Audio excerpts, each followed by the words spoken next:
Welcome to ECNTRADE daily video. Before we begin, it should be noted that any advice is of a general nature only and that your personal circumstances have not been taken into consideration. Hello everyone, my name is Rob Clayton and thank you for joining me. Well, overnight the Australian dollar took a challenge to the downside but thought twice about it after approaching the 60-day moving average, has ended posting a long-legged doji, which is a sign of indecisiveness. Along with that, the support area around 69.55 to 69.90 still should offer a good base, that is, for the bulls, and therefore any re-challenge may actually find another rejection. Looking to the top side, we do need to see a break above the level of 70.65 to reinstate a target of 71.25 to 71.65. Looking at the euro, like the Australian dollar, the market took the challenge to the downside, but found support around that 101.1535 area, and from there rejects and now looks for a slightly positive start for the day. I do feel there is much potential for the upside, and that is towards 101.90 and then towards 102.65.75 as the dollar index, which measures the greenback strength against a basket of 6 major currencies, ended flat at 106.30. The dollar yen is finding a bit more momentum since breaking above that level of 133.80.85.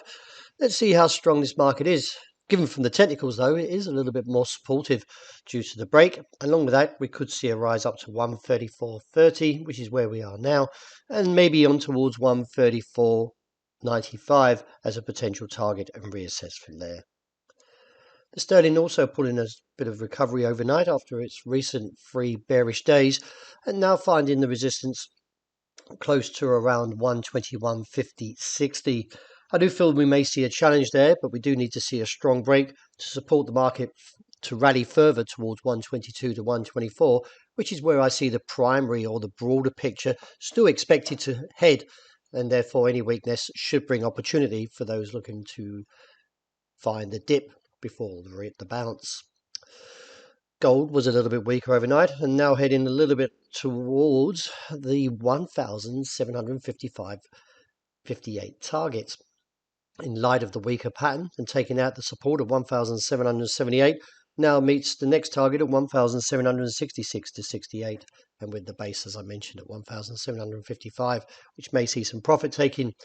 Overall, though, since the retreat from that 1,800, figure 6, the market is still holding to a somewhat weaker sentiment. Looking at the oil, the bears has continued to weigh on support.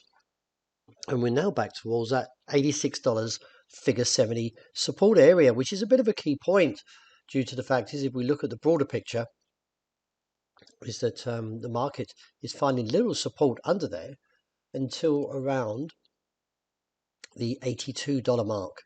It is a key point, and if we do break this level, it does bring further concerns to the bear case and could ignite stop losses that could trigger the decline down towards that bottom side of the range, somewhere around $82, and reassess from there.